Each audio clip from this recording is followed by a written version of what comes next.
నమస్తే, welcome to Sakshi education. నేను మీ కృష్ణబాల. ఒక పక్క తండ్రి మరణం, మరోవైపు చాలీచాలని ఆర్థిక స్థితి, చుట్టూ చిమ్మ చీకటి, మంచి జీవితం ఎలా పొందాలో తెలియని అయోమయం.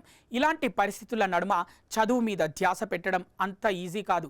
కానీ చదువు తప్ప మరేది తన జీవితాన్ని మార్చలేదని నమ్మి కష్టపడి చదివి ఎట్టకేలకు చిన్న రైల్వే గేట్ మ్యాన్ జాబ్ సాధించాడు. కానీ ఇక్కడే నా జీవితం ఆగిపోకూడదని, ఎలాగైనా అత్యున్నధికారి కావాలన్న బలమైన ఆకాంక్షతో రైల్వే డ్యూటీని కొనసాగిస్తూనే గ్రాడ్యుయేషన్లో చేరి మరోవైపు బీహార్ పోలీస్ సర్వీస్ కమిషన్కు ప్రిపేర్ అయ్యాడు. ఆకాశమంత లక్ష్యంతో ముందుకు సాగి అనుకున్నట్లుగానే డిఎస్పీ జాబ్ సాధించి శభాష్ అనిపించుకున్నాడు రాజ్ కుమార్.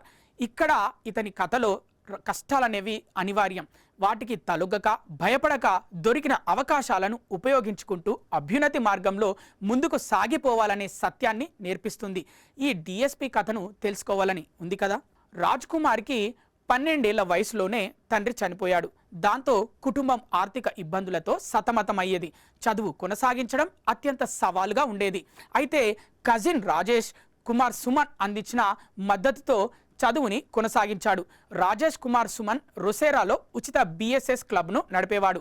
అక్కడ విద్యార్థులకు పోటీ పరీక్షల కోసం ఉచిత గైడెన్స్ ఇచ్చేవారు. ఈ మద్దతుతో రాజకుమార్ చదువు కొనసాగిస్తూనే రైల్వే గ్రూప్ డి పరీక్ష రాసి మొదటి ప్రయత్నంలోనే విజయం సాధించాడు. అలా అతను రక్సౌల్లో గేట్ మ్యాన్ పోస్టుకు ఎంపికయ్యాడు.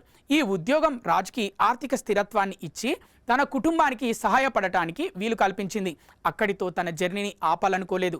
ఎలాగైనా అత్యున్నధికారి కావాలన్న ఆకాంక్షతో రైల్వే డ్యూటీని కొనసాగిస్తూనే గ్రాడ్యుయేషన్లో చేరి బీహార్ పోలీస్ సర్వీస్ కమిషన్కు సిద్ధమయ్యాడు.